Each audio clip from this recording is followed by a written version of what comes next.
യേശുവേ സ്തോത്രം, യേശുവേ നന്ദി. എൻ്റെ പേര് ജെസ്സി തങ്കച്ചൻ. ഞാൻ അൽഫോൺസാപുര ഇടവേന്ന് വരുന്നു. ഞാൻ 2021 മാർച്ച് 21 വന്ന് ഉടമ്പടി എടുത്ത് പ്രാർത്ഥിച്ച് ജെസ്സി തങ്കച്ചൻ. പിന്നെ ഇവിടെ ഒന്ന് പ്രാർത്ഥിച്ചതിൻ്റെ ഫലമായി എൻ്റെ രണ്ട് കാലയിലും വെരിക്കോസായിരുന്നു. ഒരുപാട് ഹോസ്പിറ്റൽ മരുന്ന് മേടിച്ച് കഴിച്ചിട്ടും കുറവില്ലായിരുന്നു. ഒത്തിരി മരുന്ന് കഴിച്ച് ആയുർവേദം കഴിച്ചും കുറവില്ലായിരുന്നു. ഞാൻ മുട്ടിയേറെ ഹോസ്പിറ്റലിൽ കൊണ്ടുപോയി കാണിച്ചപ്പം എൻ്റെ കാല് ഓപ്പറേഷൻ ചെയ്യണമെന്ന് പറഞ്ഞ് എനിക്ക് പേടിയുണ്ട്. ഞാൻ ഓപ്പറേഷൻ ചെയ്തില്ല. ഒരു കാലിന് 38 രൂപ വേണം, 2 കാലും ചെയ്യണമെന്ന് പറഞ്ഞ് ഞാനിവിടെ വന്ന് ഉടമ്പടി എടുത്ത് മുതുക്കി ഉടമ്പടി എടുത്ത് പ്രാർത്ഥിച്ച് തൈലം തേച്ച് ഞാൻ ഡെയിലി പ്രാർത്ഥിക്കുമായിരുന്നു. മാതാവിനോട് പ്രാർത്ഥിക്കാൻ, മാതാവേ എൻ്റെ ഈ തൈലം തേച്ച് എൻ്റെ കാലിൻ്റെ മാറിത്തരണേന്ന് ഞാൻ പ്രാർത്ഥിച്ച് അതിൻ്റെ ഫലമായി എനിക്ക് ഓപ്പറേഷൻ ചെയ്യാൻ പേടിയാണ്. മാതാവ് എങ്ങനെയും എടുത്തു മാറ്റണമെന്ന് പ്രാർത്ഥിച്ച്. അതുപോലെ തന്നെ എനിക്ക് എന്നും ദേവാലയത്തിൽ പോയി പ്രാർത്ഥിക്കുമ്പോൾ എനിക്ക് ഒത്തിരി നേരം നിൽക്കാൻ പറ്റുന്നില്ലായിരുന്നു.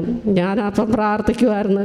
എന്നേലും പ്രായം ചെന്നവരെല്ലാം നിന്ന് കുർബാന കാണുമായിരുന്നു. ഞാൻ ഇച്ചിരി കൂടുമ്പോൾ എനിക്ക് ഇരിക്കണമായിരുന്നു. ഞാനത് നാണിച്ച് ഞാൻ ഇരിക്കുമായിരുന്നു. ഇപ്പം അത് പോയി എൻ്റെ പൂർണ്ണമായി എൻ്റെ കാലിലെ മാറിക്കിട്ടി. ഞാൻ എന്നും ഇപ്പം ഒത്തിരി നേരം നിന്ന് കുർബാന കാണും. ഡെയിലി പള്ളി പോവും. ഞാൻ നേരത്തെ പുറകിരുന്ന ആളായിരുന്നു. ഇപ്പം ഞാൻ ഏറ്റവും ഫ്രണ്ടിലാണ് ഞാൻ ഇരിക്കുന്നത്. മാതാവിൻ്റെ അനുഗ്രഹം എനിക്ക് ഒത്തിരി തന്ന് ഞാൻ തൈലം തേച്ച് പ്രാർത്ഥിച്ചതിൻ്റെ ഫലമായി. പിന്നെ അടുത്തതായി എൻ്റെ കയ്യിലൊരു മുഴയുണ്ടായിരുന്നു. ഞാനിവിടെ പ്രാർത്ഥിച്ച് ഉടമ്പടി എടുത്ത് പ്രാർത്ഥിച്ച് ഞാൻ ഡെയിലി തൈലം തേച്ച് പ്രാർത്ഥിക്കുമായിരുന്നു. പ്രാർത്ഥിച്ചതിൻ്റെ ഫലമായി എൻ്റെ കയ്യിലെ മുഴ മാറിക്കിട്ടി. അതുപോലെ തന്നെ എൻ്റെ ചേച്ചിയുടെ മകൾ പിരിഞ്ഞു നിൽക്കുമായിരുന്നു. 5 വർഷമായിട്ട് പിരിഞ്ഞു നിൽക്കുമായിരുന്നു. ഞാനിവിടെ ഒന്ന് പ്രാർത്ഥിച്ച് ഉടമ്പടി തൈലം തേച്ച് തേനും ഉപ്പും ബോട്ടയും മേടിച്ചു കൊടുത്ത് അവൾക്ക് പ്രാർത്ഥിച്ച് അവളോട് പറഞ്ഞു ഡൈവേഴ്സിൻ്റെ വക്ക് വരെ വന്നതായിരുന്നു. അത് പ്രാർത്ഥിച്ച് പൂർണ്ണമായി ഇപ്പോൾ അവൾ ഒരിക്കലും പോയേലെന്ന് പറഞ്ഞവളായിരുന്നു. ഇപ്പോൾ അത്ഭുതം പ്രവർത്തിച്ചു. അത് പറയുക എങ്ങനെയാണ് എനിക്കിത് സംഭവിച്ചെന്ന് അറിയത്തില്ല. പൂർണ്ണമായും അവൾ ഒരു സന്തോഷമായി ജീവിക്കുന്നു. ഒരു കുഞ്ഞുമുണ്ട്. അതുപോലെ ഞാൻ ഡെയിലി എന്നും ചുണ്ടേ തേക്കുമായിരുന്നു. അവന് സംശയരോഗമായിരുന്നു. ഞാൻ ആ തൈലം എൻ്റെ ചുണ്ടേ തേച്ച് ഞാൻ പ്രാർത്ഥിക്കുമായിരുന്നു.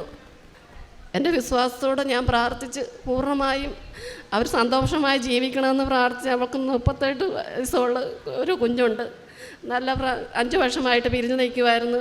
എല്ലാവരും സന്തോഷമായി ജീവിക്കുക, അവൾക്ക് നല്ല ജീവിതം കൊടുക്കണമെന്ന് ഞാനെന്ന് മാതാവിനോട് പ്രാർത്ഥിച്ചതിൻ്റെ ഫലമായി അത്ഭുതമായി മമ്മിയും പപ്പായും വന്ന് അവളെ കൂട്ടിക്കൊണ്ട് പോയി.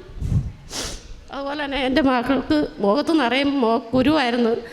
ഞാനിവിടെ തൈലം തേച്ച് എന്നും ഞാൻ വിശ്വാസപ്രമാണം ചൊല്ലി പ്രാർത്ഥിക്കുമായിരുന്നു. മുഖത്ത് ഭയങ്കരമായിട്ട് മെനകേടായിരുന്നു. പൂർണ്ണമായും അത് മാറിക്കിട്ടി. ഇത് അടുത്തതായി എൻ്റെ ആങ്ങളയുടെ മകളുടെ കുഞ്ഞിന് വേണ്ടി ഞാൻ സാക്ഷ്യം പറഞ്ഞേക്കാമെന്ന് പറഞ്ഞു. എൻ്റെ പേര് ജോസി എന്നാണ്. എൻ്റെ കുഞ്ഞ് വയറ്റിലായിരുന്നപ്പോൾ തന്നെ പല കോംപ്ലിക്കേഷൻ ഉണ്ടായിരുന്നു.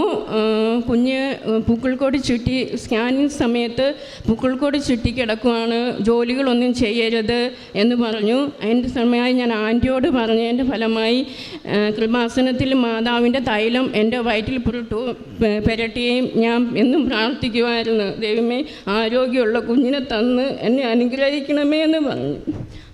അത് മാതാവ് സാധിച്ചു തന്നു. അത് കഴിഞ്ഞ് ഞങ്ങൾ ഓപ്പറേഷനായിരുന്നു. ഓപ്പറേഷൻ കഴിഞ്ഞ് ഞങ്ങൾ വീട്ടിലെത്തി 2-3 ദിവസം കഴിഞ്ഞപ്പോൾ കുഞ്ഞിനാണെങ്കിൽ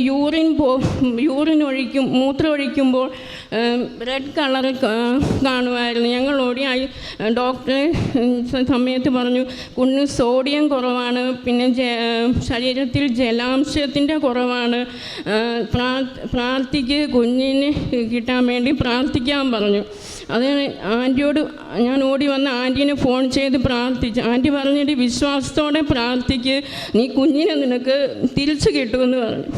ഞാൻ വിശ്വാസത്തോടെ പ്രാർത്ഥിച്ചതിൻ്റെ ഫലമായി കുഞ്ഞിനെ ഐസിയുവിൽ നിന്ന് ഞങ്ങൾക്ക് തിരിച്ചു കിട്ടി. ഇതാണ് ഈ കുഞ്ഞിൻ്റെ പേര് എമ്മാനുവൽ ജോർജ് നെജി എന്നാണ്. ഇപ്പോൾ 1 വയസ്സായി. ഈ 18-ാം തീയതി 1 വയസ്സായി. ഈ മാതാവിന് തന്നതിനും മാതാവിന് കോടാനുകോടി നന്ദി പറയുന്നു.